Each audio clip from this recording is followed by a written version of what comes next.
All right, everybody. Good evening. Dr. Incompetent here, getting ready to play some Dungeon Crawl Stone Soup in 2020. And we have a little bit of a, I don't want to say challenge, but we just have a new task on our hands because last time we played, we victoriously cleared the dungeon with a merfolk skald, and some people were recommending that I try out Gnoll as a race and just give it a shot, specifically to go Gnoll and then follow the god Ashenzari. And so I think before I do that, then let's go ahead and discuss it. So this is the Dungeon Crawl Wiki, and here is the information about the Gnoll. Now, what you want to know about a Gnoll is that their experience applies equally to all skills. So that right there kind of starts to tell you just about everything that I think you need to know about this race, which is that they're good at everything equally. And so having a highly specialized idea for what this character is going to do if you're a Gnoll isn't the best strategy. Instead, it seems to be the kind of race where you have a very, very balanced hybrid style gameplay plan, and you use whatever the dungeon gives you, and you can switch around very easily between different things because your skills are equal, and then that ability to switch around is amplified even further by the god Ashenzari. So they also get this extra bite attack, which is cool. It adds up over time. And then they can sense the location of nearby items on the floor with their strong nose. They have a very balanced 10-10-10 stat breakdown, and very average HP and MP, standard magic resistance, and then standard stat increase. So this should be a really fun race to try because I'm trying to pull myself personally away from my default, which is tanky fighter type, and try something that is more open so that I can become a better player, and hopefully you guys can learn along with me what the merits and the shortcomings of this race are. Now, I'm going to be going fighter, I believe, as my background choice. It does say that the preferred backgrounds are Skald, Transmuter, Warper, Arcane Marksman, something more like a hybrid type, or a Wanderer, which is, just kind of insanity. I can't wait to get to the point where I can do that, be a Wanderer more easily. But I like Fighter just because I'm going to get a shield right out of the gate and some heavy armor, and so I can tank up until I start finding spell books, and then I will start learning spells as well. I really want to develop this character, into an Earth Mage because I want to try a more caster type, doing some earth magic. I haven't done that yet, but unfortunately, I don't know how viable that is going to be, given what the dungeon provides. Now, I want to follow this god here, Ashenzari, something I don't have very much experience doing this all. I used to try this, a little bit here and there, back when this god first was introduced. But I never had that much success. But anyway, it seems like a very good choice. Oh, what's up, Rabbit? Yeah, okay, so,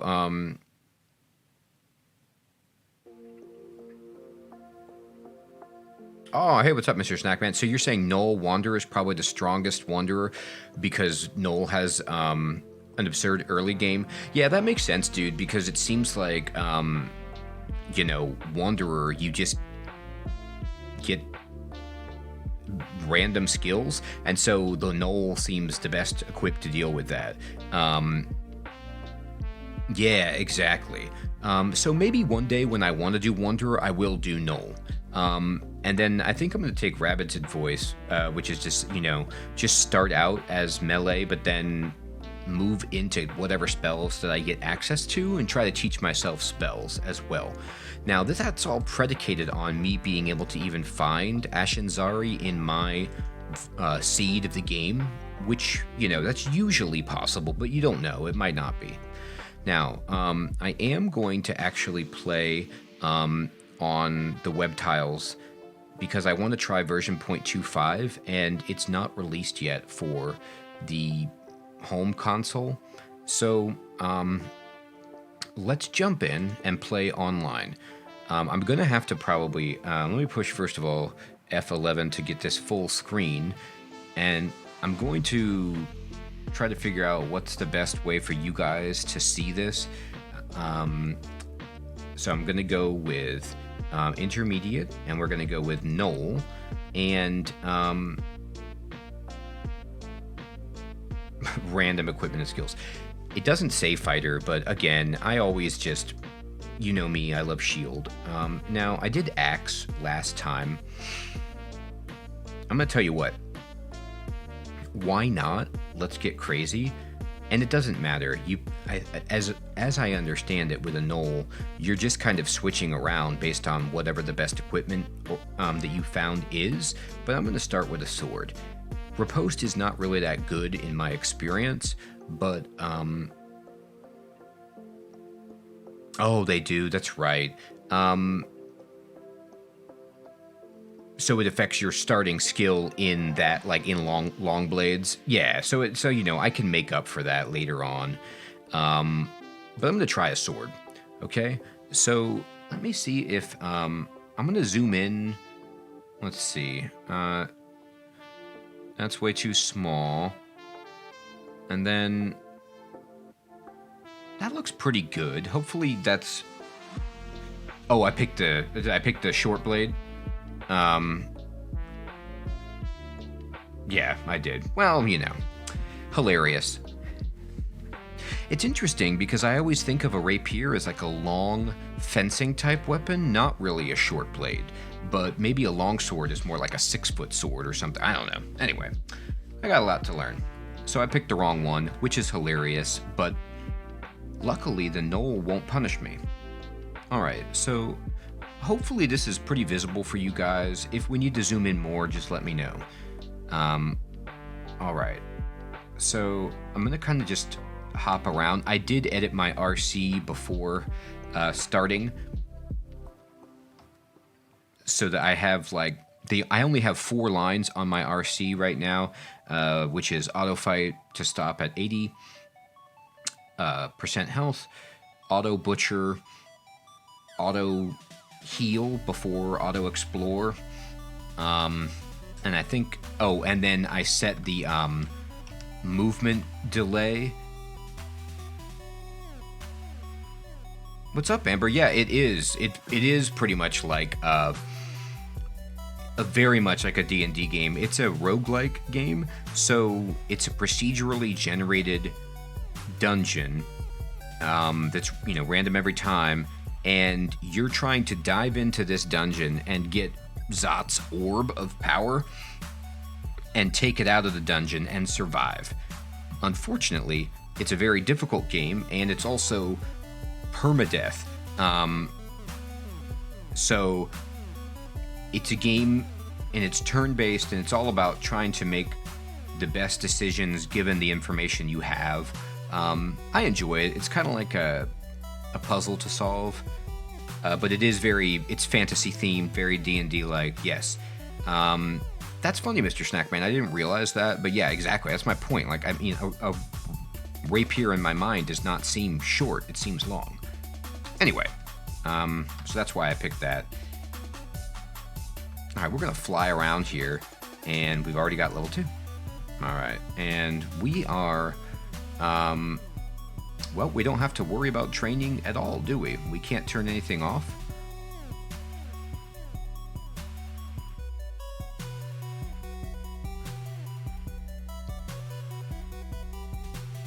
Oh yeah, that's Oh, dude, Mr. Snackman, I'm sorry about my stupid chatbot. I gotta really tweak that thing. I haven't messed with it at all. I just turned it on, and it's yeah, that's a good point though to make to Amber, that it's a free to play game, and it's, you know, constantly updated, and it's been out for, I want to say, almost 15 years, if not longer, in different formats, and so it's a lot of fun and it's free. You can dive in. That comparison, Rabid, is dead on. That's a good way to think about it as a needle.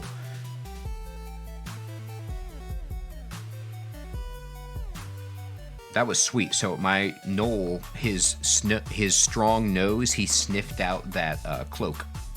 So I'm going to go ahead and put this cloak on. We're going to wear it. All right. Okay.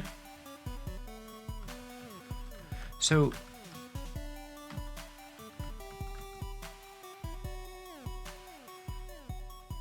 I think that's a really good point. Like, when I first started playing this game, there were so many deaths that happened that they have removed from the game, which is probably, it makes it more playable and accessible for sure.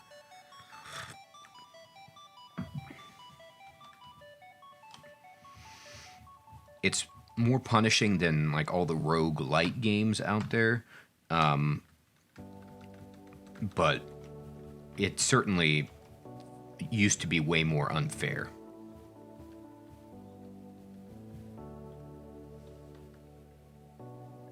And I think that's a good way to put it, which is that they were unfair. It wasn't like, a lot of the time,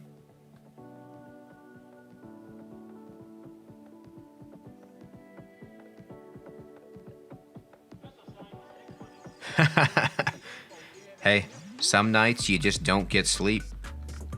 It happens. But yeah, what's cool is you can just download this and just play it till your heart's content. You can either play it online or play it offline. I'm going to go ahead and start pumping intelligence so I can become more of a spellcaster here, because that's my kind of plan. I have a good strength to start out with. I always want to be wearing good armor with the shield, so that's going to be there. But I want to also have casting online, so I'm going to pump my intelligence.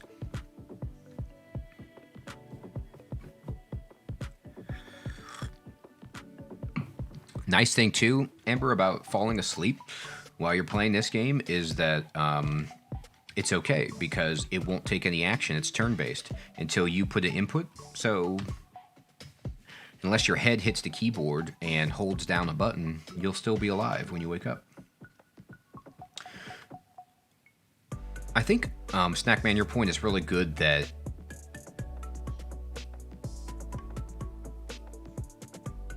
yeah, it's true. Sleep is good. And if you're interested, you know, you can always stop by. I'm streaming basically Sunday through Thursday night, 10 to 11. That first hour, I do different games, try things out. And this is Eastern time. Like Planet Zoo, which you saw earlier. And then from 11 to like 1, I play this. But back to your point, Snacks, I like that they eliminated the unfair deaths, because it was so silly to, like, you know, be let's say 10 hours.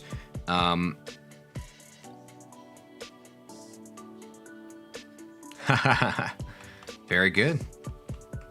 Yeah, I'm with you too. When the kids are asleep, I can play.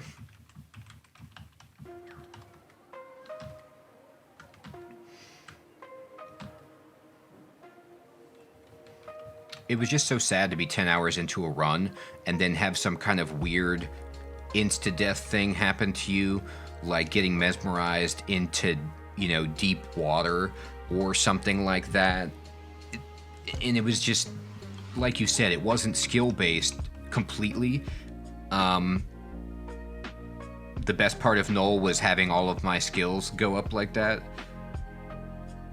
It is pretty funny that they just all raised like that. Like, I'd never seen that before. And that's a really good thing to mention, too. Yeah, it's like, unlike, just in terms of the playing this class, it's different than all the other ones because you're not doing anything with your skills. Like, you're not turning them on and off. What's up, dude? Yes, I am a real doctor. And by real doctor, I mean the least helpful kind of doctor. I'm not a medical doctor. In real life, I have a PhD, but, you know, that's probably less impactful than all the other kinds of doctors that you could be. Yes, I have. Oh, yeah, there you go. Yeah, I'm from America, and I have a doctor of philosophy. Not in philosophy itself. That's just what they call that degree when you're not like a dentist or a scientist or a actual medical doctor. Oh, dude. So back in like what Mr. Snackman was talking about way back in the day, there used to be all these cheap, or at least I regarded them as cheap deaths, where like, let's say you were in the shoals, and the sirens can mesmerize you and they can pull you toward the deep water. And it used to be that you could drown by unwittingly going into deep water, or you could get knocked into lava or something like that, and just you're instantly dead. Or something could drain one of your stats below 0, and you're instantly dead. And it didn't feel good to have that happen and really have no means of combating that. Yeah, falling into... Oh, exactly. See? So you can, like, you know, get punched. You used to be able to, like, maybe get punched by an enemy into lava, and you would just be dead. Like, get knocked into it or whatever. Or fall through a... Can you fall through a shaft into lava or something ridiculous like that? Okay, well, then that's good.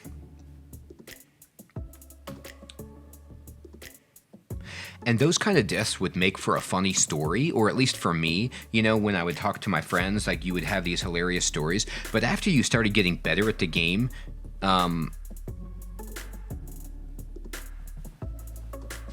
I see. So they were an Abyssal Knight, and they just immediately fell into the lava? That is hilarious. So it's like you push enter to start the game, and then you're just dead. You see the ending screen. That's pretty classic. And so it was one of those feels bad kind of situations. Oh yeah, this is totally... When I actually, years ago, I ran a campaign, I think in 3rd edition, or 3.5 maybe, D&D, and all of my buddies who were playing also played Crawl, and I pretty much made the campaign like playing Dungeon Crawl. There was really no story. It was just fighting and fighting and fighting and getting gear and loot and stuff like that. It was pretty interesting. I had a good time.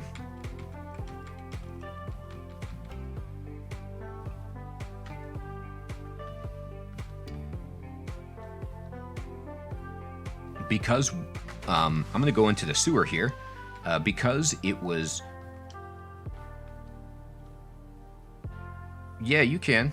Go for it. I'm probably not going to be good about answering it, but I'll give my best.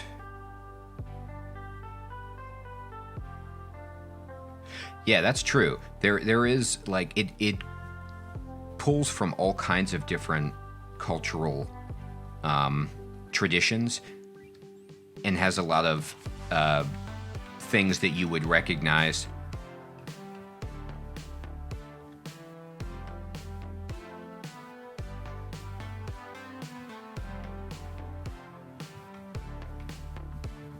All right.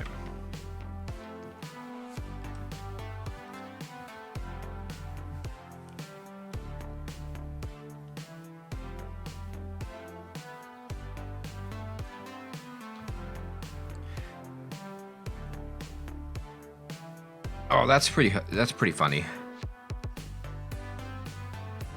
I didn't know that, actually, Mr. Snackman. That's a good link that I did not have any idea about. So, just in terms of like iterating my play experience with this particular build, it's very bizarre to me to have no abilities out of the gate, you know, nothing I can do, or, you know, no spells to cast, no berserk.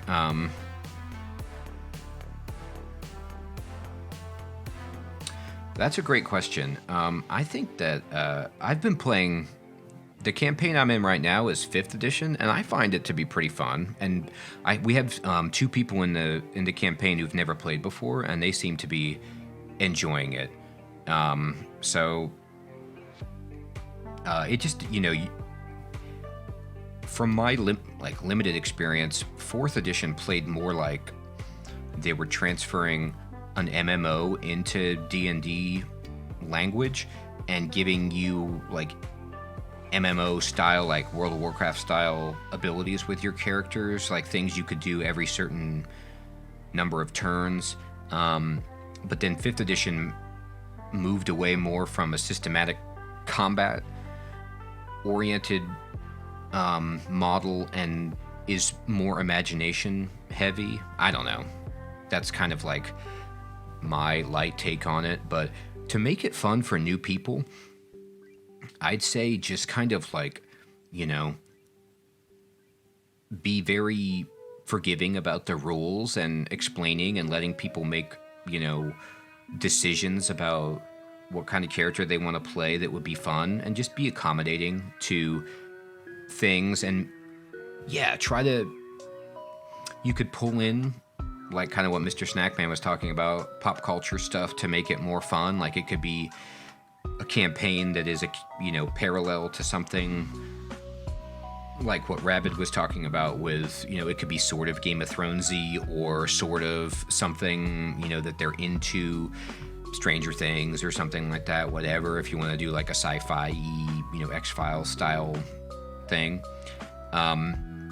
Also, a lot of the 5th edition stuff, you could get like free online 5e tools and things like that. And the campaigns I've been in, we've had to be doing everything via Roll20 or like Zoom and stuff because of the, you know, lockdown business. And it's worked out well in 5th edition. All right, so I'm sorry about that extremely D&D related tangent. But yeah, don't get me going on D&D. I can talk about that one for a bit. So I'm blind reading my scrolls because, like I was saying, I don't know what I'm doing as a Gnoll. I'm like, I have no abilities. I'm here in this drain pipe, but I haven't identified any potions.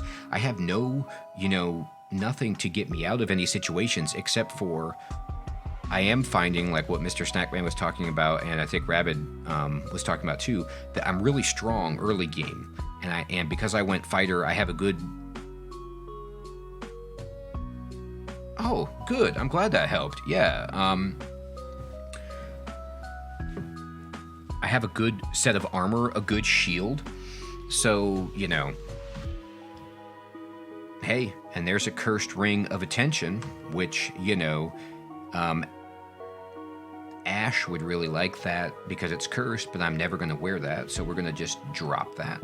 And we are going to read our Scrolls of Identify on the Pearl Ring, and its protection from cold, so there's no reason to not wear that. We'll put it on, and let's see. We've got this wand of random effects, unfortunately, which we'll just drop. Yeah, Mr. Snackman, that's actually a really, really good point, which is that I'm just sitting here, like, with 50 hit points, and then I have a really balanced 9 armor class, 8 evade, and 10, you know, SH. So it's like 10 shield. So I'm... If you saw, right when I came into the portal, I just kind of, like, took a worm and 2 newts and maybe another... Like, there were 4 enemies hitting me, and I was okay.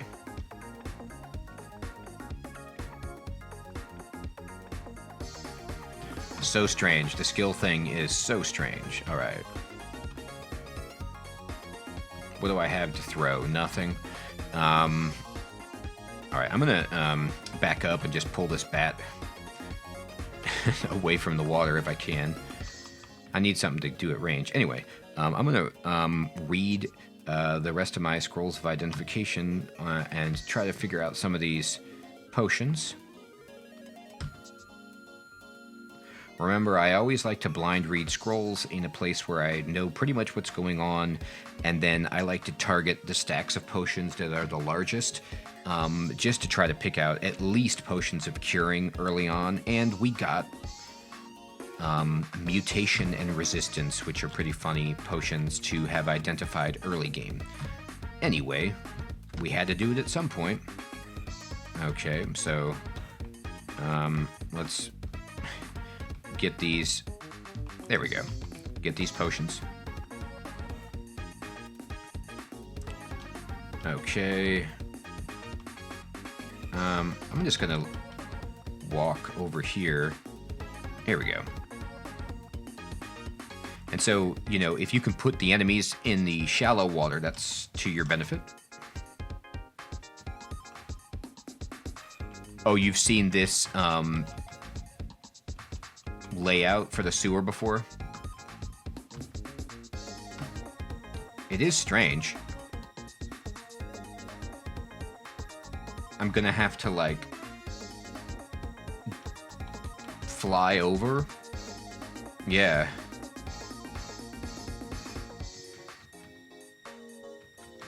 Oh, you mean this, they actually gave me flight potions in the sewer? Like, they're fixed flight potions in here for just doing... Okay, cool. That makes sense. It's like, how am I going to do this early game? All right, so let's quaff the pink ones.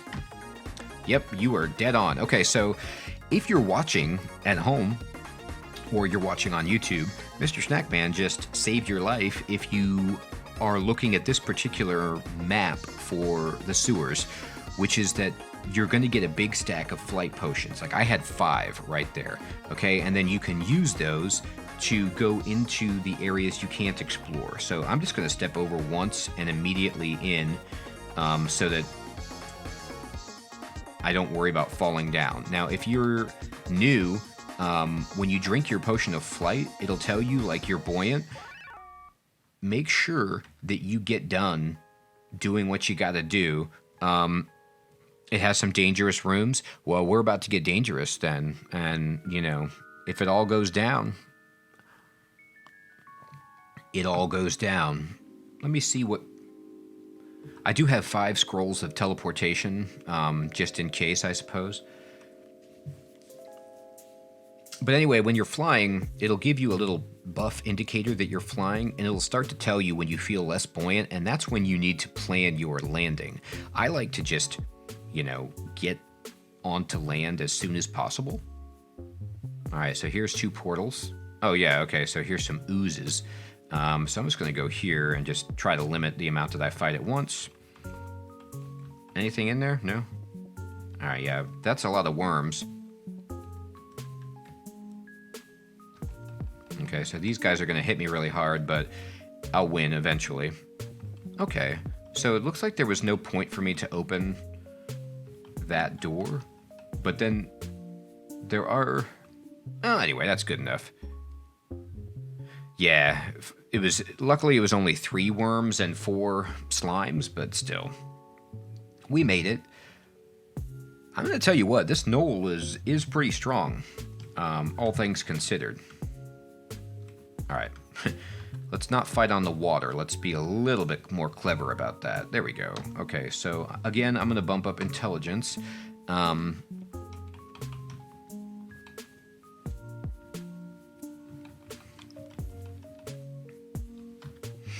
So that spellcasting can happen for me later on.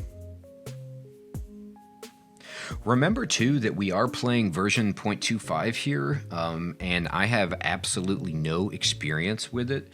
So I'm kind of like trying to simultaneously learn Gnoll, learn the god Ashenzari, if I can get to it, and also learn version 0.25.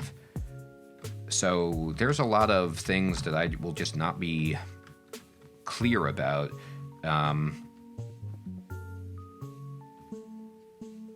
Fire dragon scales are pretty sexy. What am I wearing again? Scale? Is that what I started in? Yeah. I even have a ring of resist cold to balance out the loss in cold. So it's base armor 8, encumbrance rating 11, and scale is what? Base armor 6. So yeah. Fire Dragon scales are a huge upgrade. It's only a 1 increase to encumbrance rating. So I'm going to wear these, and then you can see that now my resist cold ring is coming into play, and I've actually got double resist fire, which is quite nice to have.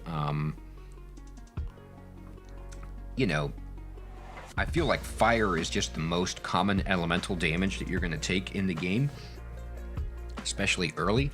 So nice to have some good resistance versus it. I also am just all red in my outfit. Looks pretty sweet. I feel like I'm wearing that armor that Dracula has in Terrence. Bram Stoker's Dracula. That like muscle sinewy armor set. All right. I can't throw anything at you. I got nothing to evoke. I do have 3 potions of might. I'll just drink 1, just to make Terrence hopefully easier. And then I'm going to identify another stack of potions. Potions of invisibility. That is a shame. Now, with our might, we just completely annihilated Terrence, and we've got a wand of enslavement, which is not my favorite.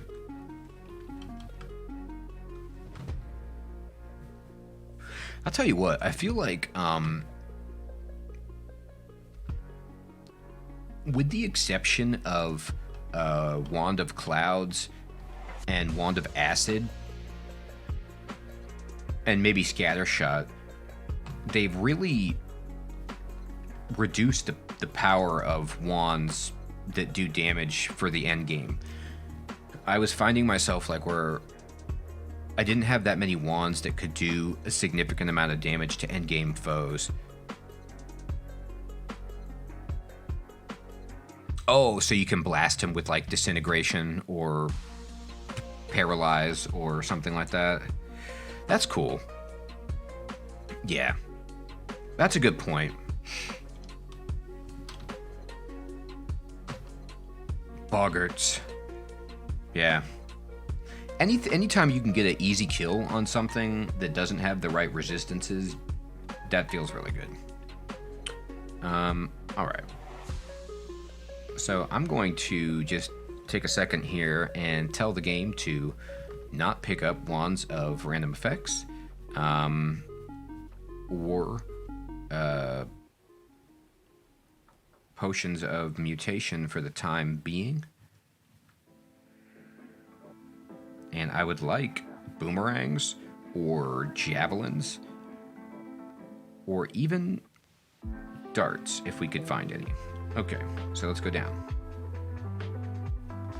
I like my strong nose. Is the strong nose only showing items? Is that what it shows you? And that's Crystal Plate on Dungeon 4, everybody. Just another set of Crystal Plate. Alright, so, you know, I started this with the best of intentions to go Earth Elemental Heavy Caster, and then I get a 19 strength because I went fighter background, and a set of Crystal Plate. I'm not complaining. Okay, so we've changed very dramatically. This might not be the best decision, but I'm wearing Crystal Plate.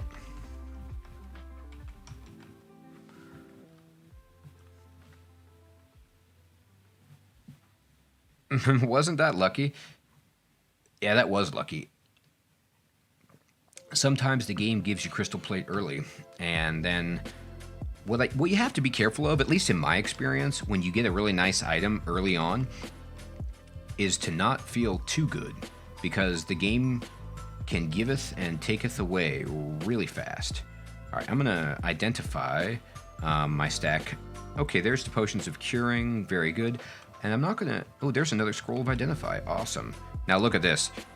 My shield and crystal plate armor are completely obliterating my combat prowess for the time being, and I can't like focus train this stuff that I'm using, but we'll get there. Luckily, it is a weapon shop, isn't it? And like, I'm a Gnoll. Is there a better, like, when you find a weapon shop as a Gnoll, there can't be a better feeling, right? Well, there's only 2 magical items here. So let's go ahead and try to get that falcon, so we can do long blades, which I was initially intending to do. But we need some cash, so we got to come up with some money. Let me just fight this iguana head on. Look at this. My skills are just flying up. It does feel really good when you see all of this green text as your skills just escalate. Let me put these on the, let me put this falcon on the shopping list. All right, so we only need about, yeah, we're really close now. Ooh, we got some Atropa tip darts we can throw at people too.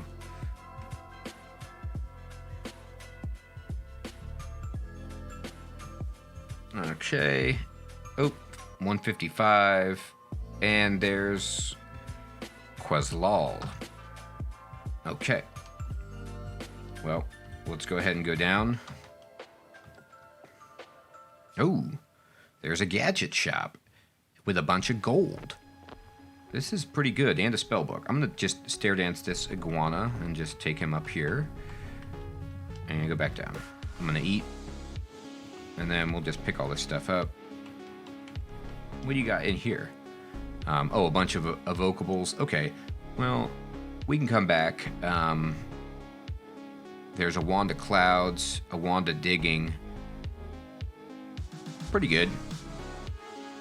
Phantom mirrors, always beautiful. And what spellbook is this? A book of misfortune. Okay, so we learn a bunch of what hexes.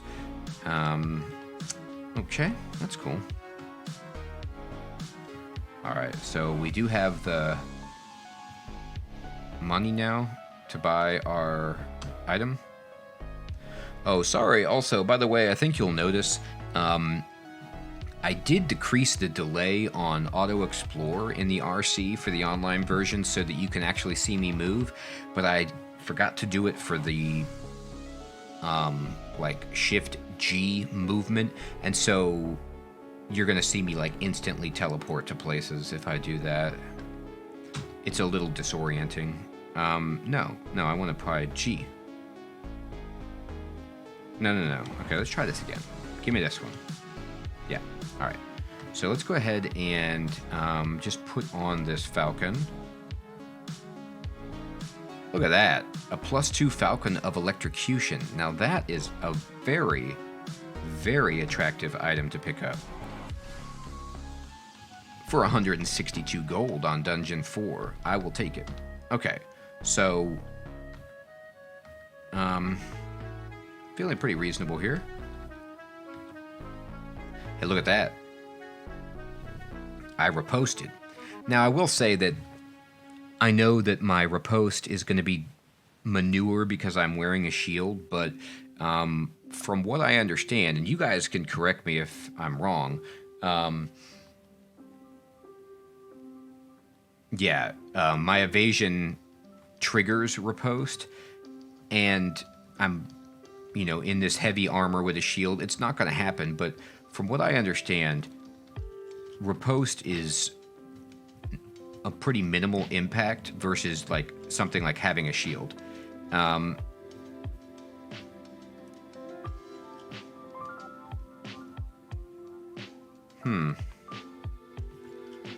This guy is standing in.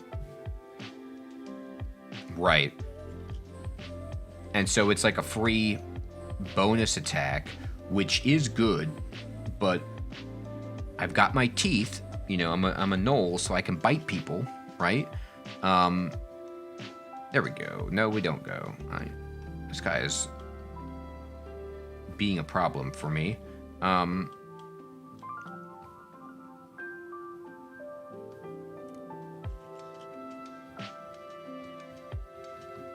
Okay, so he didn't follow me up the steps, so I can heal. I'm gonna use,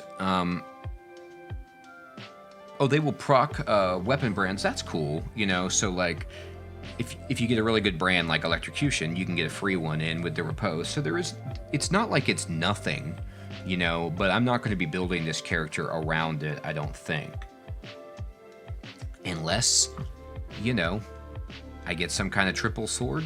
I don't know. Okay, so let's go identify. And let's check out this ring. It's a ring of fire, which is funny. Don't need that. And then let's read and identify these black potions. Degeneration, hilarious. So let's read and identify these golden ones. There we go with the heal wounds potion. So that's tremendous.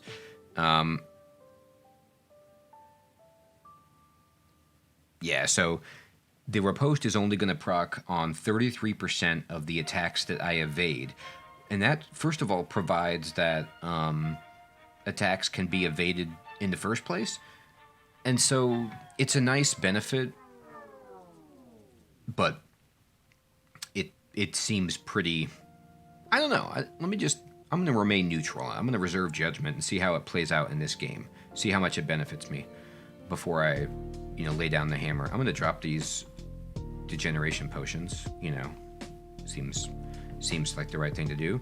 And we're going to identify this purple potion of magic. Okay, that would be hilarious to just riposte every single person around you with your axe. All right, buddy. All right, Sky Beast, let's try to get you. There we go. Woo, look at that. That dude gave me so much experience. It was insane. All my skills are now... Oh, no, not all my skills. Just my pre-programmed boosted skills from fighter background. Okay, but still. Fantastic.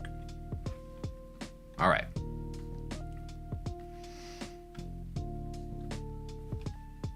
What'd you hit me with, buddy? Just yourself?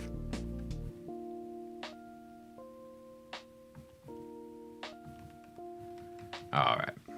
Let's try this again. Uh-oh. Pickle. We got Pickle here. What wand do I have? Just a wand of enslavement. That would be pretty funny if I could enslave Pickle's slave against him. The chances are 0. No, he resisted with significant effort. Let's try it again. Let's go for it. We got him. We got the slave. That's right. Turn on your master. Let's see what happens. Take him down. Hey, you died like a hero, dude. I just wanted you to know that. I'm going to try to hit this guy with some Atropa.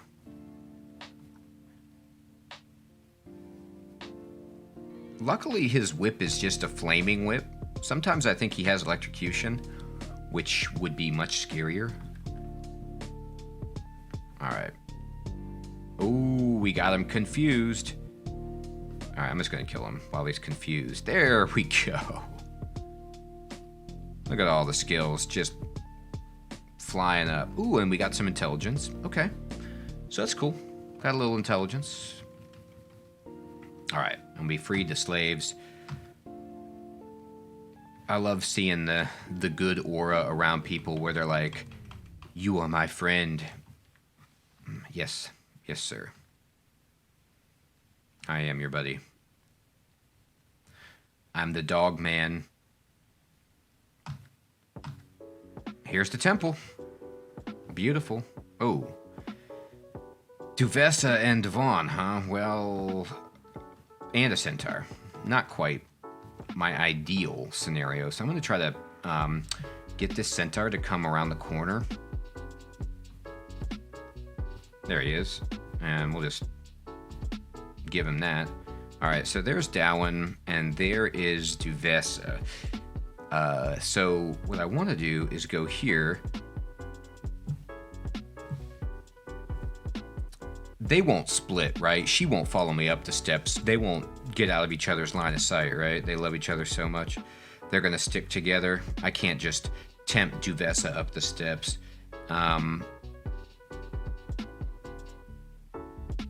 Yeah.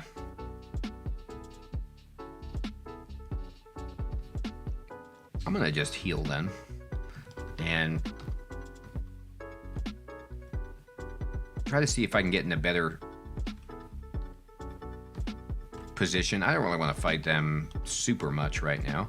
All right, let's see if we can find... here it is. All right, so here's Ashenzari, which is what we were looking for, right?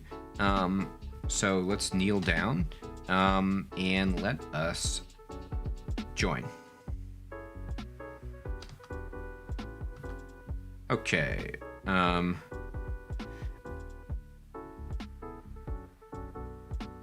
So she identified all my scrolls of remove curse right away, which is what she does. And then she lets me curse my items. All right, so I'm going to go to abilities, and I'm going to curse an item. It costs a scroll of remove curse to do that. Let me see how many scrolls of remove curse do I have. A singular one. This is a very noob Ashenzari question. Does cursing the item do anything beyond just shackling it to me? It doesn't add some, like, What's up, dude? Is there anything wrong with the blue dog? You mean a gnoll? Okay, so it just curses them like normal and sticks it to you. Yeah, I'm trying out Gnoll here. We'll see how it goes. All right, so then let's curse it. Let's go ahead and curse, you know, our weapon.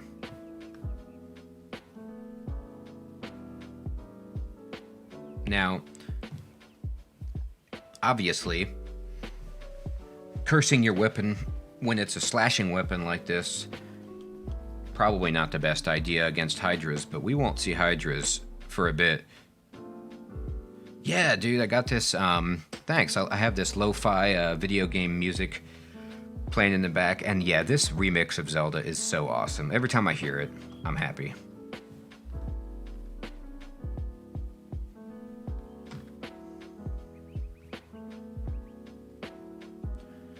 Alright, so let's look at our inventory. I'm going to drop my scale mail. Don't need that. I'm going to even drop these fire dragon scales. Don't need those at the moment. I guess I have 2 rings of protection from cold, so let's just wear them both.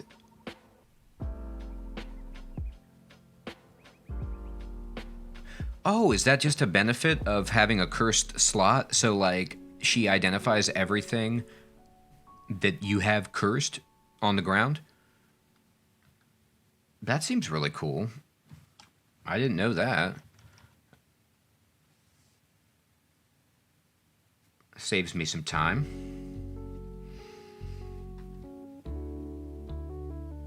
Got a wand of... Oh, it depends on the curse slot. I get you. That makes sense. Does it work for rings and amulets? All right, let's see. Oh, that's great. I'm going to read my scroll of identify, and I'm going to check out these metallic pink potions. Gerudo Valor for sure, man. And it works for armor as well. That's great.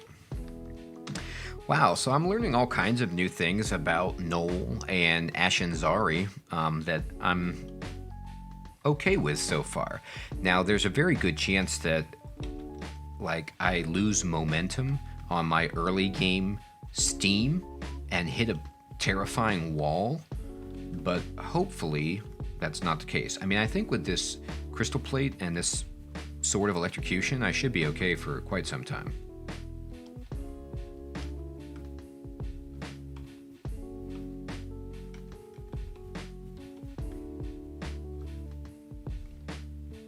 Alright, I don't think I have any scrolls to remove curse, though. I need to get some more. There's one.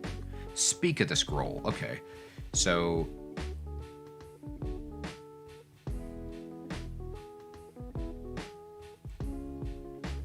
Oh, I see what you mean. Yeah. Well, hopefully this crystal plate will just make it so, you know, I don't have to worry too much about hit points. I'll get a large shield and statue form. Alright, let's go ahead and... So, cursing items at this point is a good decision because it increases the rate with which I gain piety, is that right? It doesn't do anything else for me except for increases my piety, and then later on it starts to benefit me. She gives me a boost to the skills that I have cursed items. Is that how that works? So let's see. I can curse.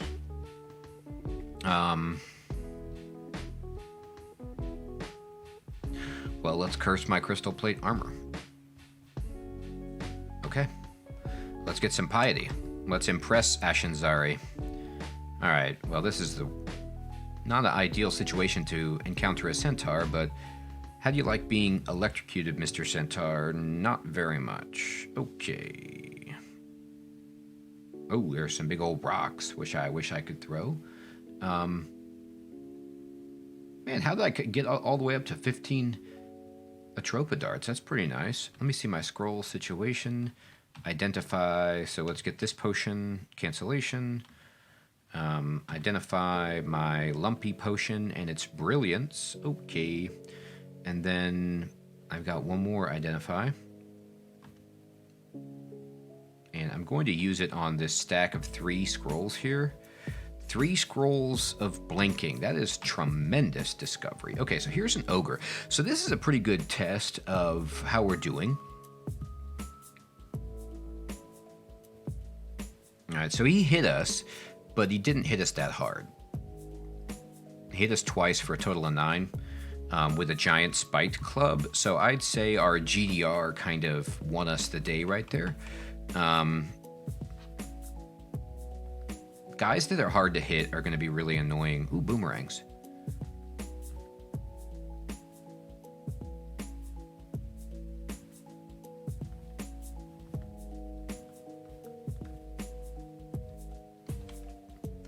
What did you get me with? Can I see that? Oh, he cast pain on me. Fantastic. I was like, how did you hit me? An uncursed staff of air. Well, that seems like a fun thing to get if I really want to become like an air mage. All right. Okay, so there is an orc priest down there, which I am not happy about.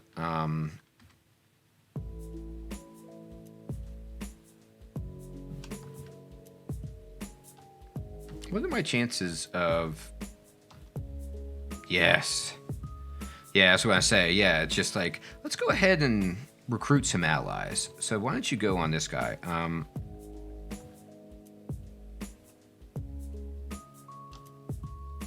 Oh, no.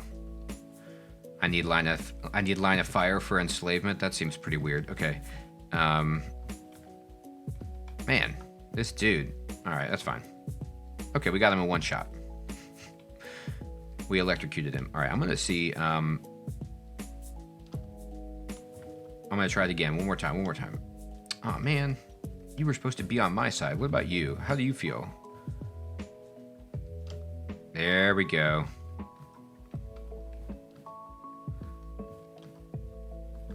You're on my team.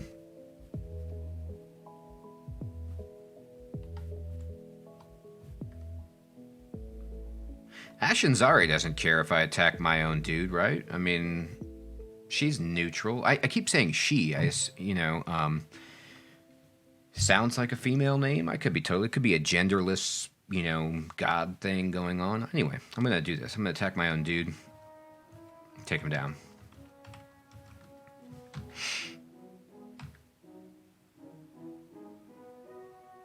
Alright. Okay, so that's done exploring. Let me see my scroll situation. Plenty of escape scrolls online. And I have a very, 3 boomerangs of dispersal. That's fun. Yeah, this playlist is sick.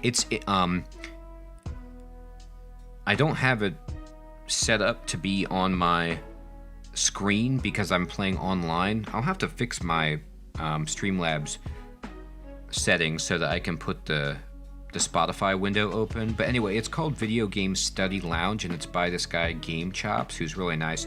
He has a YouTube channel as well. Yeah. Sorry. Anyway, just so you could find it on your own.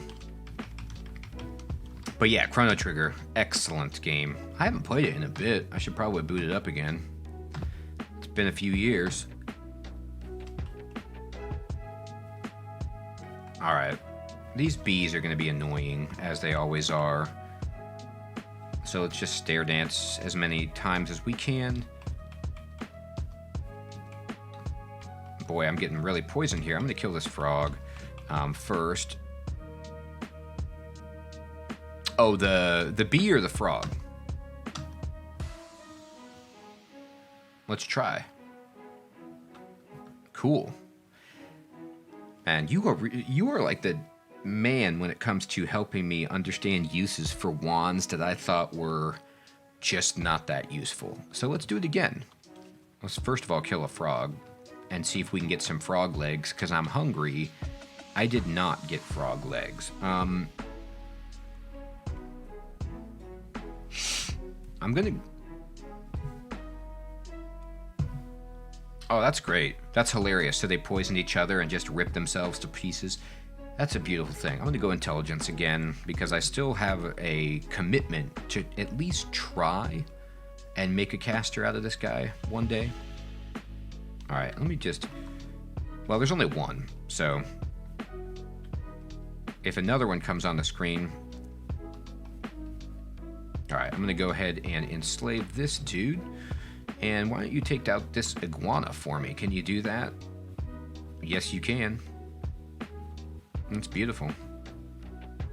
I didn't realize you'd follow me up the steps. That's nice of you. Okay.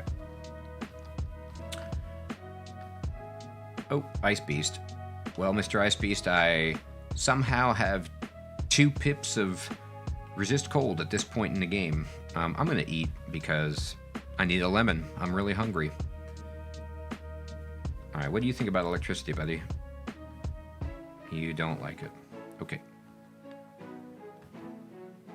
Here's a bunch of gnolls. These are my dog brothers here. Sorry, guys. I'm sure you understand. Yeah, these guys are pretty susceptible too to the old turnaround. Do you get partial or complete experience if your allies kill things?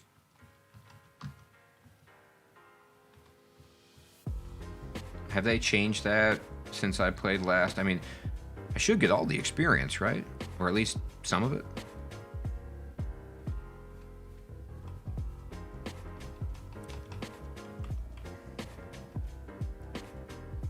Yeah, it's true. It is weird, like if enslave half XP. All right, thanks, man. Yeah, I knew it was something, but I didn't know if it was different with enslavement or, oh, there go the skills up to level 4. And we are at 20 armor class as we understand how to wear this crystal plate just a little bit better. All right, let's go ahead.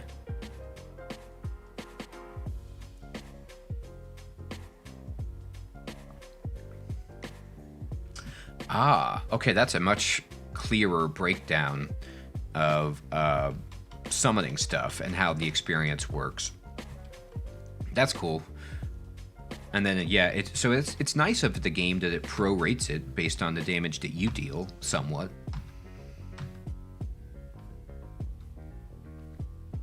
All right.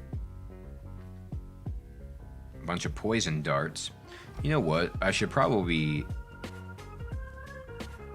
use, oh, I see. I should use these poison darts. There you go. You're poisoned. Ooh. Well, no, let's do this. Let's let the poison do some damage, and then there you go. Alright. Now you're gonna do your thing, but okay, we got you. We got it. Taken care of. No problem. We got some cheese. Feeling good. I'm gonna check something really fast. What spells do I even have?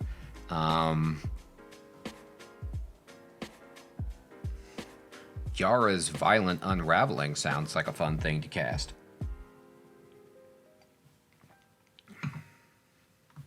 I need some lower level spells. But to be honest, with this shield and this armor, I'm not going to be casting anything anytime soon. But that's okay. We can build up to that. We can fill out our for version 0.25 for the different things that can go wrong when you miscast spells. That's cool. Okay, so yeah, let me just show that again. So that's why the failure is in percentages in different colors, because it's indicating the negative effect that's going to happen if you miscast that. That's cool.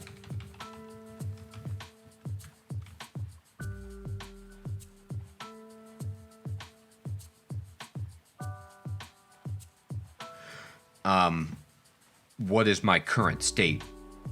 What makes me susceptible to death from a purple spell? My hit points? Oh, okay. Because the damage could be so profound that it does more than 74. That's ridiculous. Now, a good question about that. So Mr. Snackman's kind of talking about the new miscast mechanics that they have worked into version 2.5. And it's a good point to discuss that, because I did say I want to play a caster. And so I need to understand those. Do those happen on can those potentially happen on the first miscast? Or do you have to be contaminated more with residual magic? Or did they completely change that contamination business? Wow, could happen on any miscast. Jesus. Oh, and it's Manicure. Okay, so I didn't really want to see this guy right now. Let me see, what do I got? That's not going to work on you.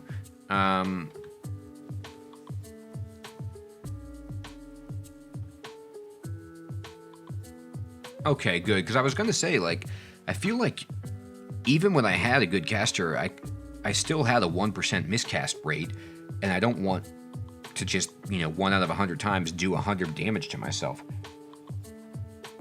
when I'm like a dedicated caster. Okay, so let's go ahead and think about Manicure and what we can do to him. It's really not much. I'm just going to try to run away from him. He's slow, right? He's a mummy. He did haste himself, and he just tormented me. So let's get the hell out of here. He's coming. Oh, okay, that's cool. I might just blink up the steps here. Yeah, I do. I just figured it wouldn't work against him. Let me check it out.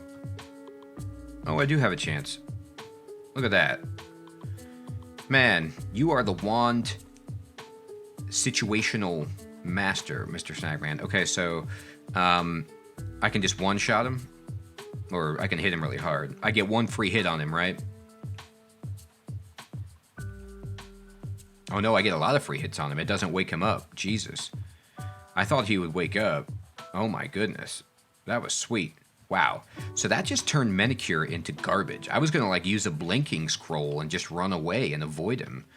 But I thought for some reason, because he was undead, that paralysis was going to do nothing. I was completely off base there. Wow. Well, now I have to totally rethink Wand of Paralysis, just like I'm rethinking Wand of Enslavement here. Let me try one more time on you. There you go, buddy. Oh. The Hippogriff took you down. Alright. Let me just kill this Hippogriff with electricity, and then just do that. Hey, there we go. We're getting a lot better at our skills with the things that we want. +8 aptitude just looks so nice.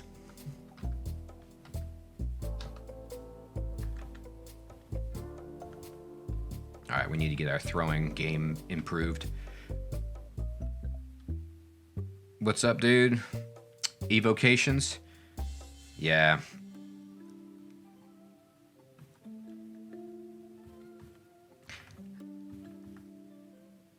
I've got some wands here that are doing some magic.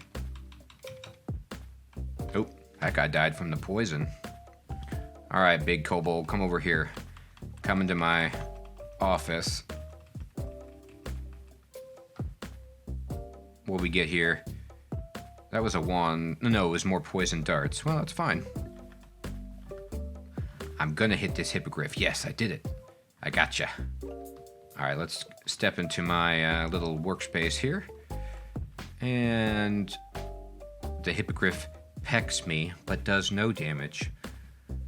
That's right, buddy. That's, you're trying to peck into crystal plate there. It's not gonna do much, but...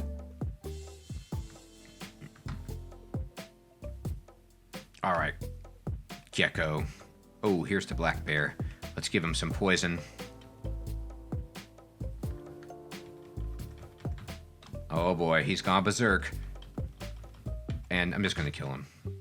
I was gonna, like, run away, but he's all fast because he's berserk. He was low, might as well electrocute him. Oh, okay. Let's not make that a big deal. Let's just fight the imp by himself because he's super annoying. Alright. And then let's go take care of this priest.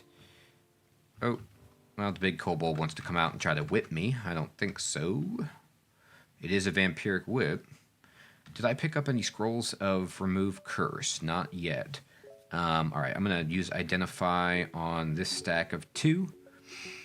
2 scrolls of random uselessness. That is a shame. Let's drop them. Alright. Hello. Good to see you right up close, Mr. Orc Priest.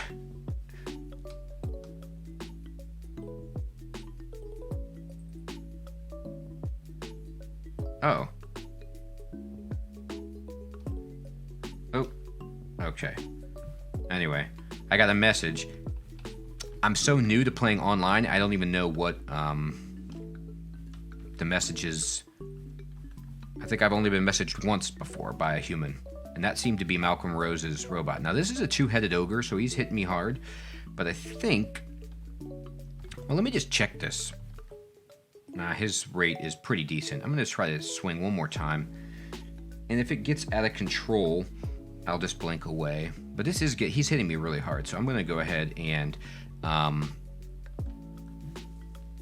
what's the best scenario here? I think I just blink away and try to paralyze him from far away or poison him with my darts. I don't want to just get hit by both clubs at once and just die outright. It doesn't seem like the right thing to do here. Oh, he's really poisoned. Both heads are poisoned there. Alright, let's see if we can paralyze you. 42%. I lost the game of chicken. Oh, of just running away until he died of poison, you mean? Or just fighting him, standing in head on and fighting him without moving. Yeah, I did lose the game of chicken. Yeah, I see what you mean. No, I did, because he just kept hitting me with his clubs, and he was like, no. And so, I tipped my hat to him.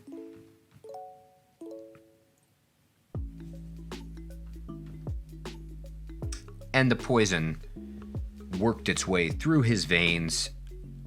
Yeah. Like, they swing so severely in terms of difficulty level, where it's like, you know, if they miss with their clubs, they're nothing, and then they can bam you for just with both of the clubs, and just I've had characters just instantly pulverized by the old two-headed ogre.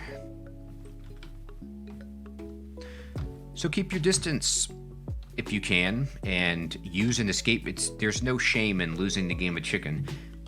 I maybe could have won, but I didn't want to lose this character because things are, you know, knock on wood, going okay so far. Alright, so here's some kobolds throwing rocks at us. How rude. What kind of potion situation do we have here? I will say, we've been pretty fortunate with Scrolls of Identify, and I mean, the fact that I have, you know, looks like about 10 potions here, and they're all identified on Dungeon 8, pretty good. Alright, kobolds, come over here. Come around the corner if you want to fight. Let's do it this way. There we go. Look at that. Look at the skills. My evade has crept all the way up to 3 for some real riposte goodness. There's the Lair. Alright. So we could cast ice with a 100% failure rate. Pretty good. Ooh, there's a wand of ice blast. Now that's really delicious.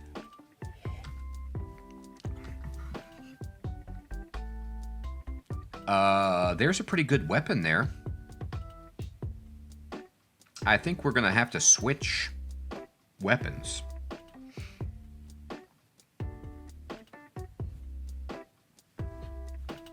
I'm not gonna say no to this. It's got a lot of good stuff. Yeah, I can't use it yet. I gotta wait for a remove curse scroll to put it on. You know what, though? That's a good lesson. Don't be like me. If you're going to curse something early game with Ash, probably not your weapon. Probably not the best choice. I mean, I had this +2 Falcon of Electrocution. I didn't think I was going to be changing it anytime soon. And then here I am, you know, just in Sadville because I can't take it off. We'll figure it out.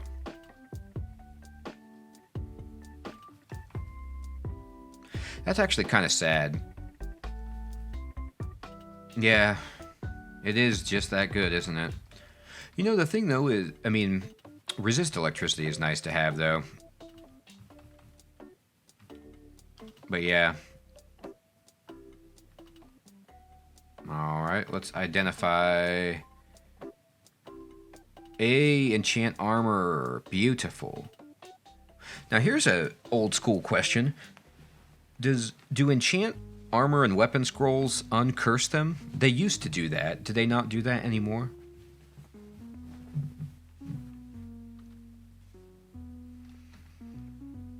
I'll find out.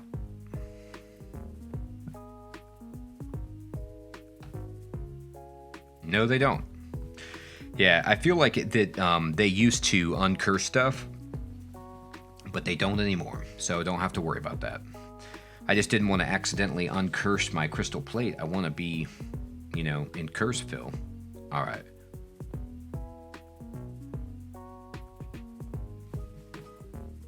Oh, that's cool.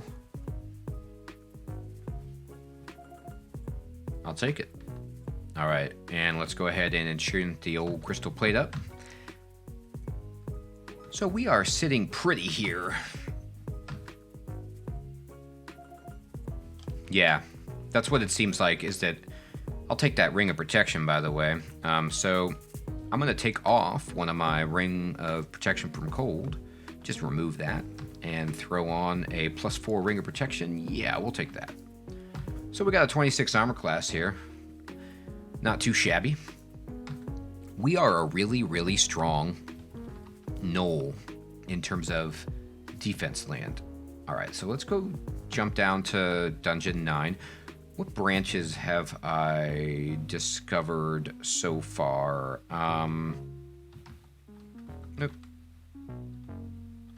We've got just the Lair.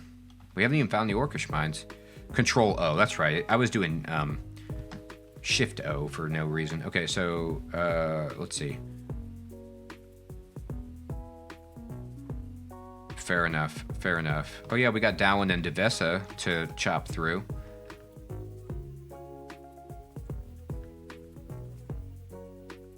There we go. There's my life force back. Alright, let's go ahead and read this scroll of identify and amnesia.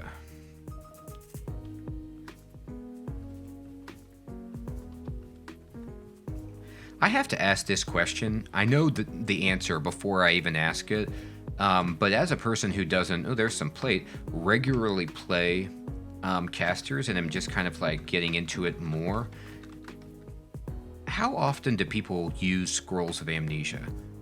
How useful are they? Where you're like, oh, you know what? This spell, I'm never going to use this anymore. I need to forget this. Does that come up enough to warrant their presence in the game?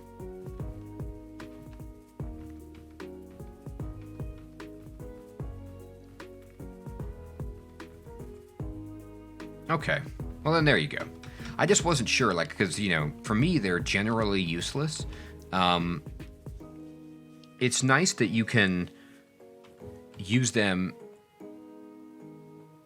Okay, that's cool. You don't need to carry them, but they still have a use. All right, that makes sense. Yeah, so actually on that point, let's go ahead and just drop these. Get out. More identify. This is one of the more identify scroll heavy games I've played in a bit. I say that now. Oh, okay. Let's step out of her line of sight and let's see what are my options here on Psyche. Oh, you insane magus. I'm just going to try to electrocute you, I suppose. She has bad MR, so we can try to, like, paralyze her. All right. Let's see what our options are. Let's go ahead and... Yeah. Again, terrific call. You'd think being a spellcaster she'd be better, but maybe her insanity has put her in a bad spot. All right, so she is not moving. There's one chop. There's two chops.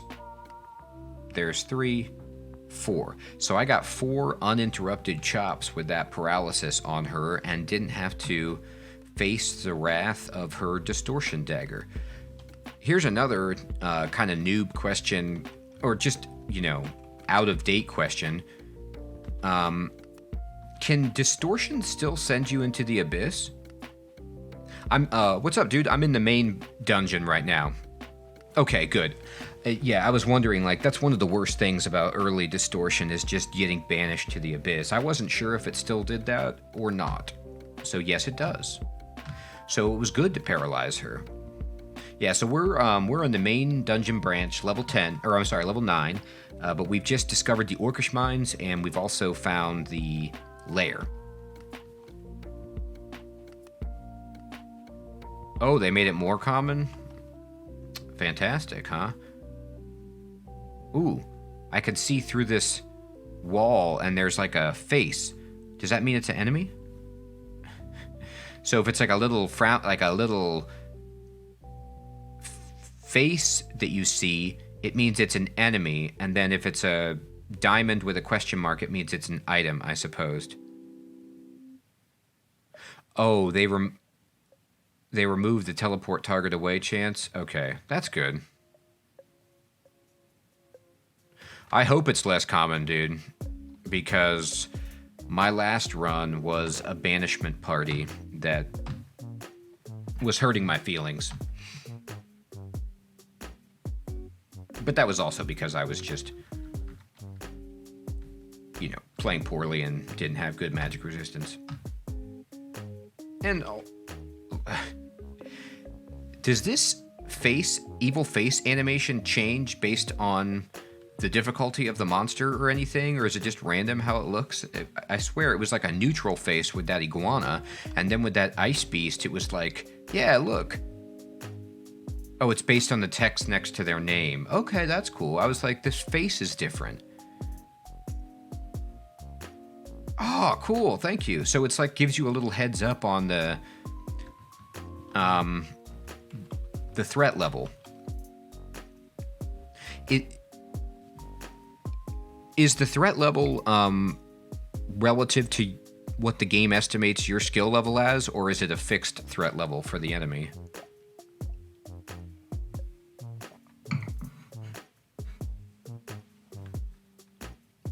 Like the same way when you examine an enemy, it's like, it looks dangerous. It looks extremely dangerous. Okay, versus your experience level. Okay, that's the only relative factor. Okay, that's good to know. All right, so I don't really have as much enslavement as I want. That's a shame. I'm just going to try to pull some guys up the steps. Okay, and we'll just take care of this priest first, and then that was the wrong way to step. Here we go.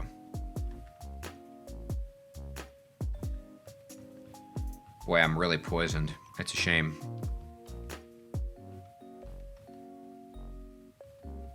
I'm sick and poisoned.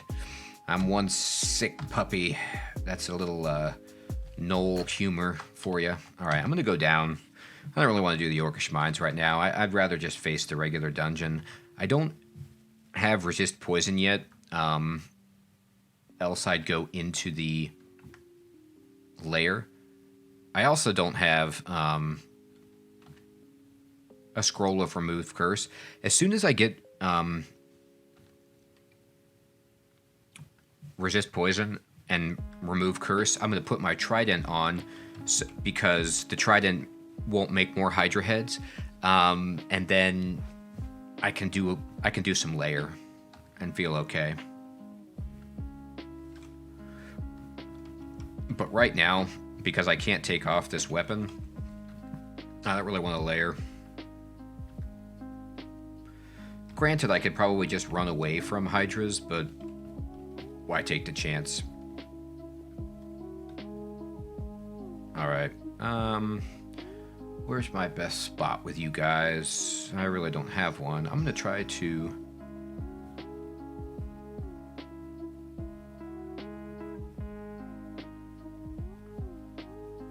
Yeah, it does, but it'll hit me, right? Oh no, I can target it over here. Oh, I see what you mean. Ice Blast Wand. Yeah, it works on Hydras. Good point. It does. There you go. Let's fight these guys in a more straightforward way. Oh, Crocodile Man. Alright. Let's keep exploring. See what we can see.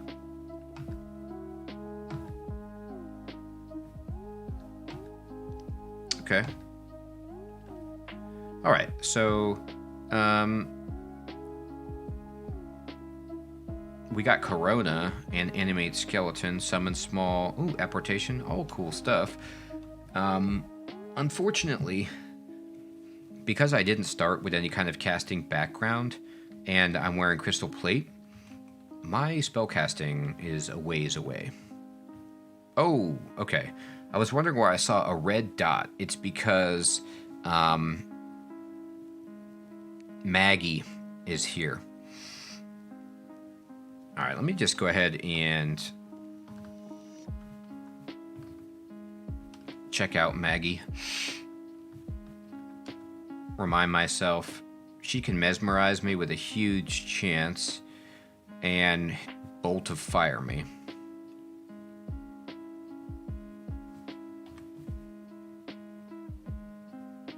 Yeah.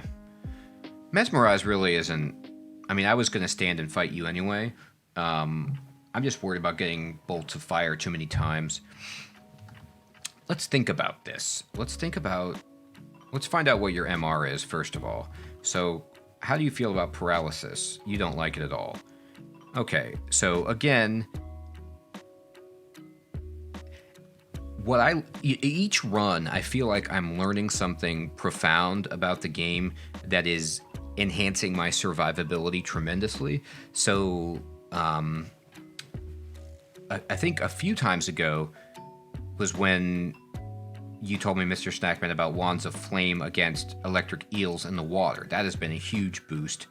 Then in my Hill Orc Berserker run that I just did, I learned how insanely powerful javelins and throwing are. And then now I'm just completely realizing that I undervalued paralysis wands against, named targets. So we're going to just take down, well, let's see if we can. 1, 2, 3, 4, 5, 6, 7. Yeah. And I already love wands anyway because I normally play melee people that can't use any spells, so I need to have some kind of range game. But you're right, just learning the tricks with wands, I'm really enjoying it. That was 7 free hits on Maggie, and, my evocation skill is just a 5.7. It's not anything insane.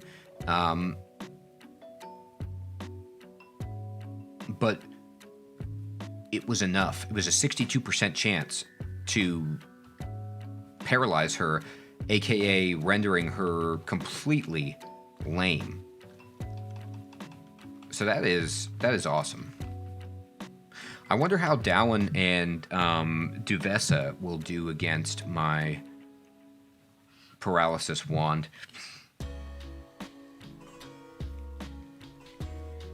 Actually, let's go fight them and just remove them from the game.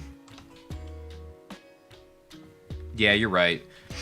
Even when the other one goes berserk. This is a good question. Is there a preferred one that people kill first?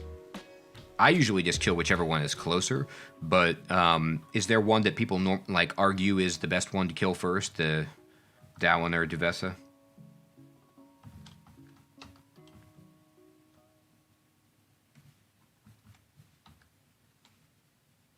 Oh, okay, thanks, man. So let's kill the lady first. That makes sense because Dowan is more of a caster, right? And if he goes berserk, oh,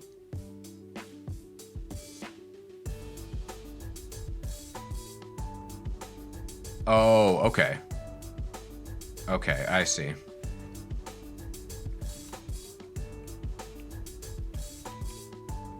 All right, well, let's find them. They're in here somewhere. Let's use my nose. There's my buddy.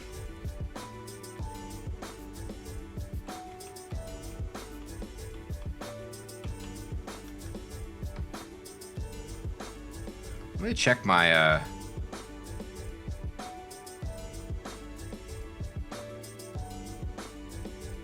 Oh yeah, let's just yell. Where are you people? Here, I'm just gonna... There we go.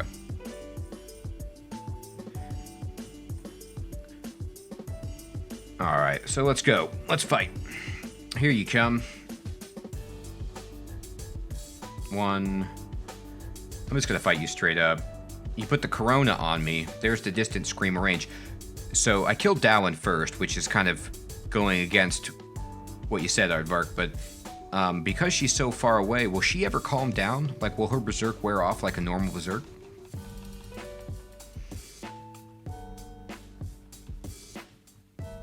Sweet.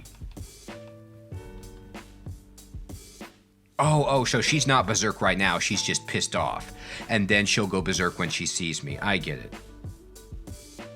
Yeah. So, okay, anyway. So no point in just hiding from her. Let's just find her and then poison her. Jesus. Yeah, my dart just did half of her health. Okay. I just wanted the extra experience. She killed a slave? That was it's so hard to get friends and allies in this world, in this realm of Zot, Zot's dungeon, and Oh, is that why? It wasn't my dart, it was the slave that wrecked her? Okay, that's pretty funny. Well, good job, slave. I was gonna say, I was like, man, my dart really hit her hard. Alright. This is a dumb question, but is my ability to see the enemies from Ashenzari or from my Gnoll snout? The enemies through the walls, I mean. Okay, cool. That's what I thought. I didn't know if the Gnoll snout was like one of those things that improved as you leveled up. You know, like some of the... Like the Deep Dwarf's ability to map the dungeon randomly, like, kind of improves. Or at least it used to improve as you would level up.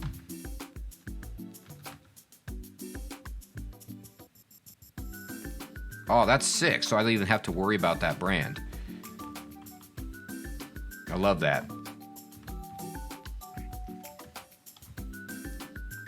Yeah, the shiny one kind of gives you that also, like a de facto see invisible with the aura that you radiate.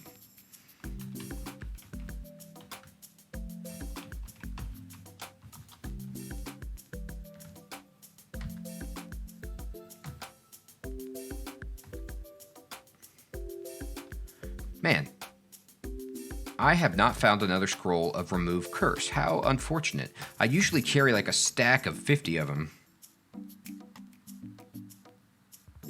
I get clarity for free too? Man, things just keep looking up. Staff of Energy. Fantastic. Wand of Flame. Alright, now we're getting the wand set happening. So this is good. This is pretty good. I got a lot of stuff to throw at people, I'll tell you that much.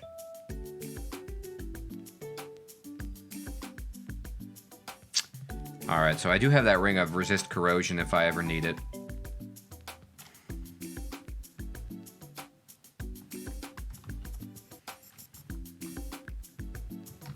Alright, what kind of scrolls? Ooh, Enchant Weapon. Well, I see no reason not to read this Enchant Weapon for my current weapon.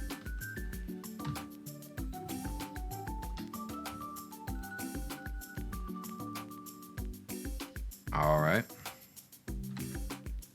Oh, we sense a monster. Ooh, it's a bunch of yaks. Alright, yaks. What do you guys think about... Nah, I don't need to do anything like that. Let's just step up into my office. Alright, this should be okay. There we go. Level 6, across the board. Oh. And level 5s. Fantastic. Alright. There we go. And there's the Remove Curse. So, the question is... I still think it's worth it. The +2 strength will also help.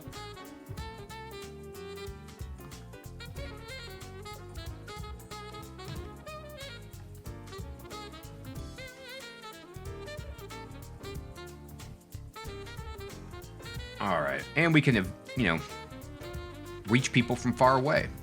Get an extra hit. Yeah, that's a good point, dude. I mean...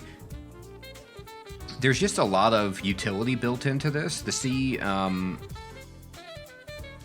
resist electricity is very handy. Strength +2 will help with spellcasting in terms of my encumbrance rating, and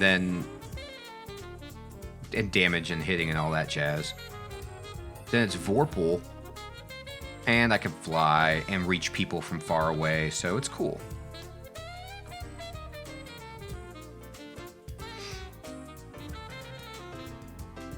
Yeah, exactly. I'm going to be going to the Lair pretty soon anyway, once I get Resist Poison online.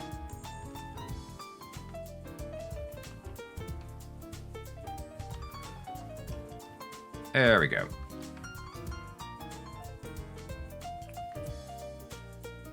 Yeah, exactly.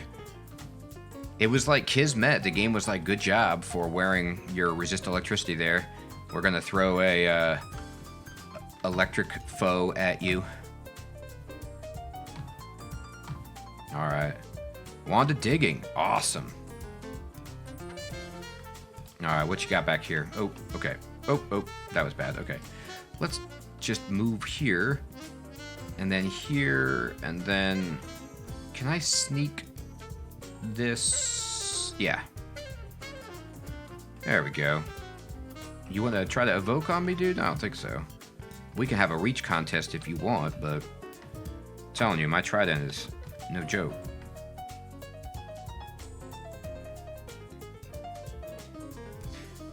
I'm losing piety. Ooh, the more cursed you are, the more she supports my skills. So, let me try to work through for people following along at home how this exactly works. So, I have only cursed armor right now, and what she's doing then is boosting my armor skill, or not really. She boosts it based on the amount of bound items you have in that category. Is that how that works? So it's like the more armor type things I have cursed, the better she boosts my armor skill. So like helmet, armor,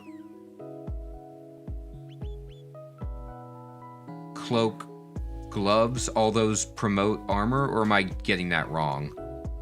Oh, it also increases with piety.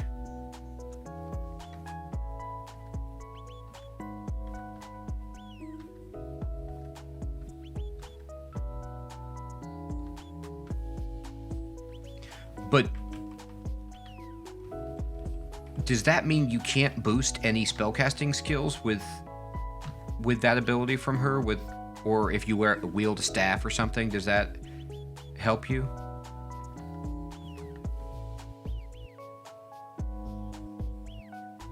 Oh, they're boosted by jewelry. I see. Okay. That's great.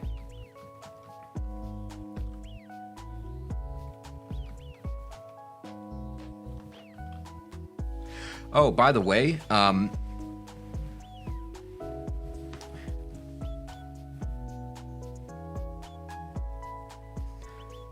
you don't...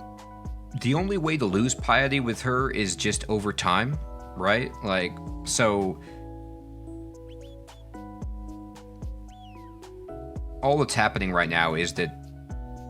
No, I just lost some piety. I don't know if that's because I'm remapping the same tiles, or because I took a curse thing off. Anyway. No, I didn't lose any piety. Never mind. Okay.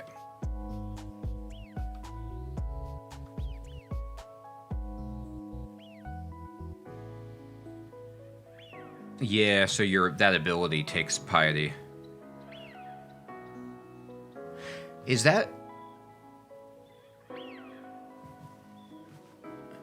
Oh, actually, I was going to ask about that. So they can't use transfer knowledge. So those skills that were initially boosted from my background, I can't flip around? Okay.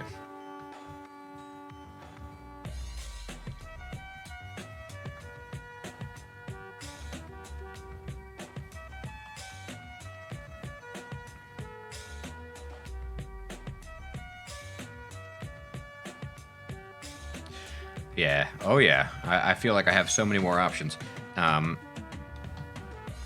Scroll of summoning. Very good. Let me ask you guys this about the scrying. How useful is that? Like, what situations do you find yourself using the scry ability?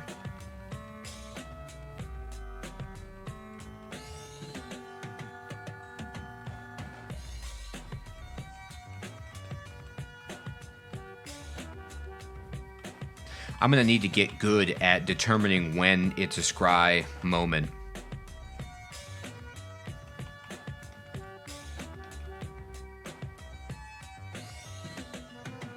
Oh, I see what you mean. So, like, you use it in tandem with your sense enemies through walls. I get it. So you just get more information. Yeah, that for sure. Ooh, a helmet. Great.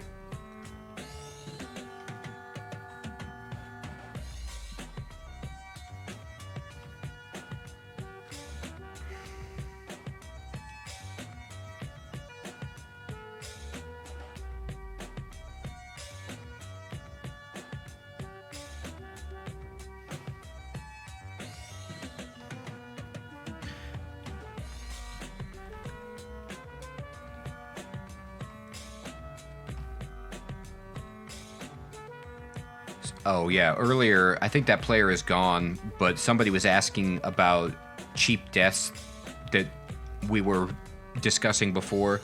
And one of the cheap deaths that used to be at the hands of that hungry ghost, where he could just kill you from starvation if he hit you too many times.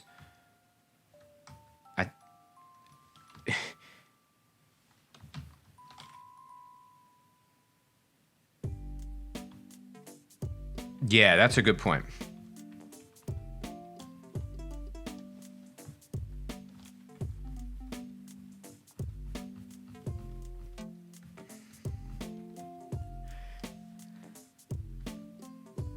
I got that massive 5 evade going on here.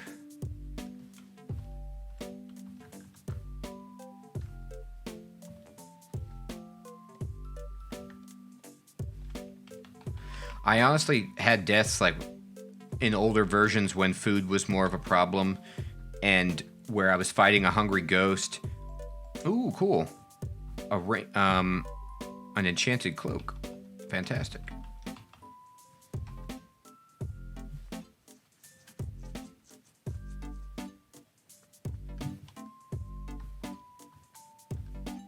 +2 cloak. I will take that. So I'd be fighting a ghost, a hungry ghost, and I couldn't hit it enough, and I was out of food. And I knew, like, if I didn't hit it in the next couple of hits, it was just going to kill me from starvation. And I lost. Very frustrating.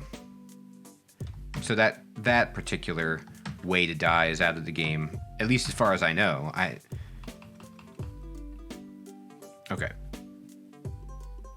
Let's just drop this cloak.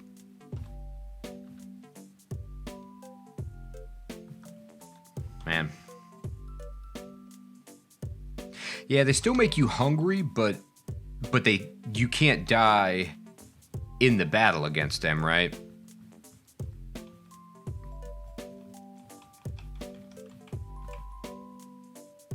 Like starvation. Okay, they can? Well, then never mind. Just forget everything I said. I felt like maybe they reduced it or slowed it down or something like that. It just they used to be more terrifying to me.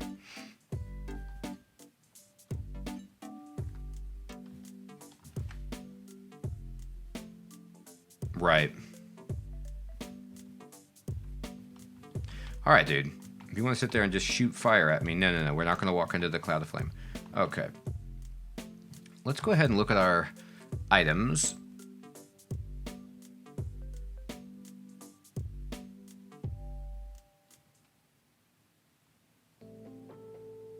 I think I did.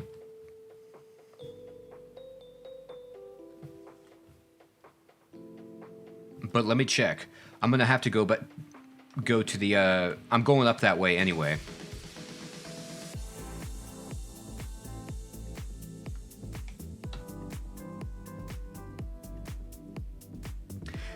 Hey, man. I'm making progress. 93% fail rate on Corona is good. I feel good. Man, that guy was hitting me a little harder than I wanted. Ooh, 92. Look at that. Getting better. I'll be casting some level 1 spells in about 10 levels. Don't you worry.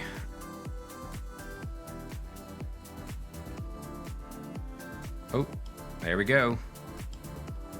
Now we're getting there.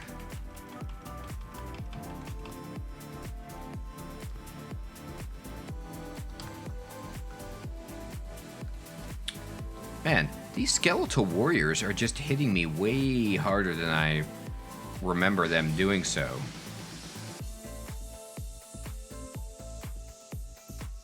I mean, he's just got a +0 flail.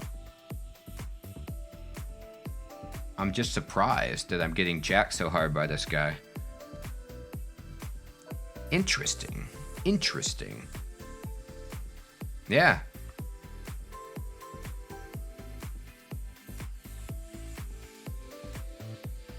Yeah, I don't understand why I'm losing so badly here. Oh, I see what you mean. So maybe they're just harder than I thought. Okay, well then it's not just me problem, it's just they're actually challenging. All right, fine. So, don't really have anything here. I could blink away. Or, let me see. Nah.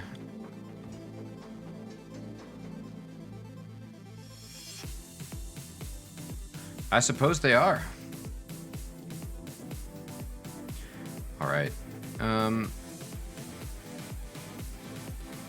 Jesus. Just blasted me again. I just thought a flail was like less base damage type than the giant clubs that the ogres were wielding, so they wouldn't hit me as hard per pop. But I was completely underestimating their strength, I suppose, is what must be boosting it up so high.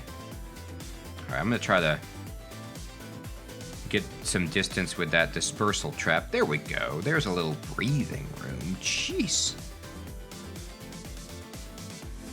I see. 25, yeah. Well, let's just check it.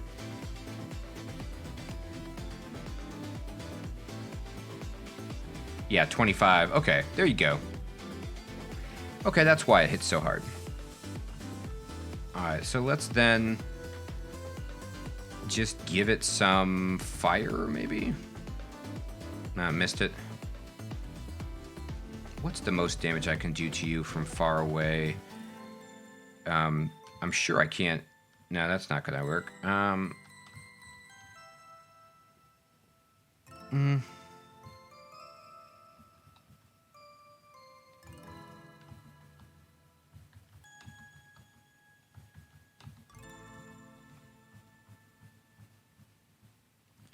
All right, so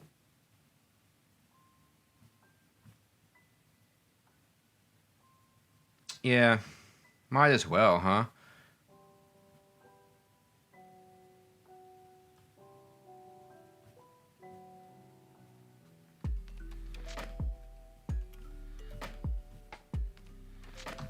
I am just, you know what though? This is a good bit of a lesson.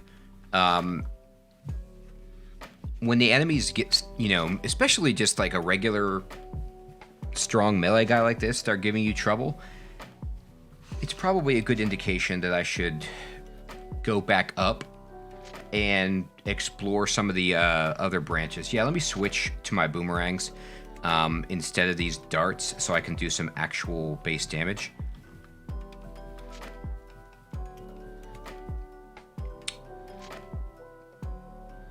Yeah, exactly. I'm going to go to the Lair. I was trying to get resist poison before I went to the Lair, but I got half of the equation, which was using my trident instead of the sword, so I can deal with hydras a little bit better. So let's go ahead and hit the Lair. The enemies there will be a little bit friendlier for the most part than that skeletal warrior is doing for me right now. All right, guys, come on down. There's some food for me. Let me see. I've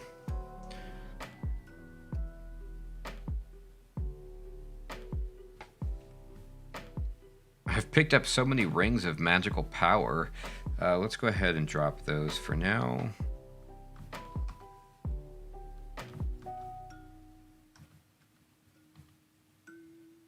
I still Let me just go ahead and identify some scrolls. Brand weapon is cool.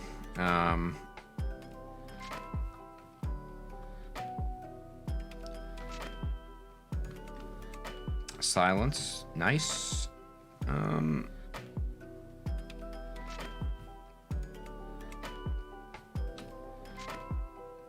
Okay, now,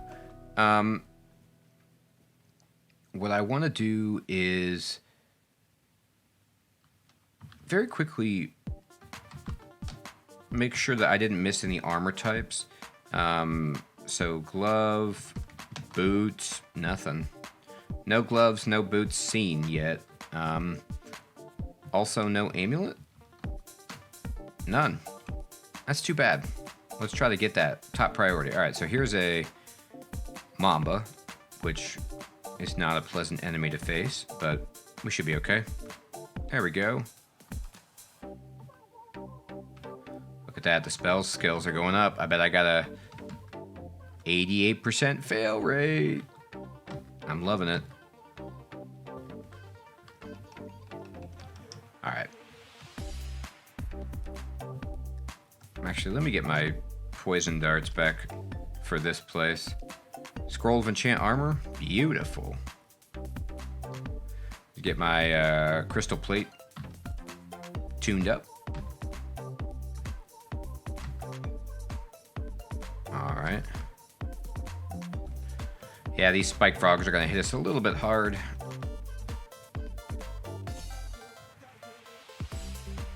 Let's go ahead and get the poison off. Whoa, this is a lineup. Do I have any? This would be a good point to have javelins. Or a wand of acid. It's a shame, really, that I can't do anything fancier with this situation.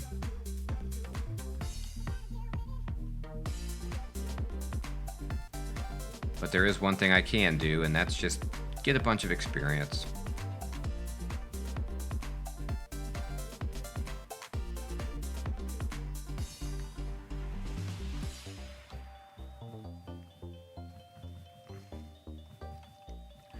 Oh, blink frogs. Messing up the game. Getting behind me. Alright, let's go into this space. Alright.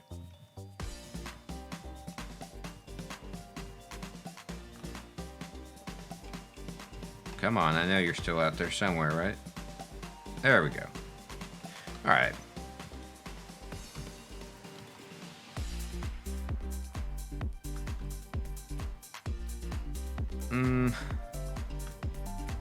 We can make it happen somehow. Alright. Joseph, my good buddy, let me just get some distance from you so that I can see what you think about paralysis. It's a 50% chance. How about again? Come on, buddy. I know you want to be paralyzed. There you go. Good night, Joseph. And that sling of freezing is kind of cool.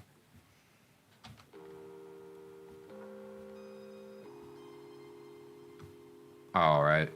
Porcupine, so sharp.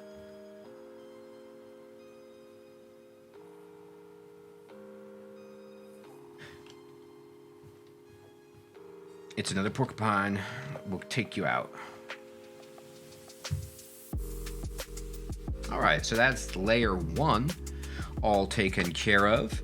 And here's our Gnoll skill situation.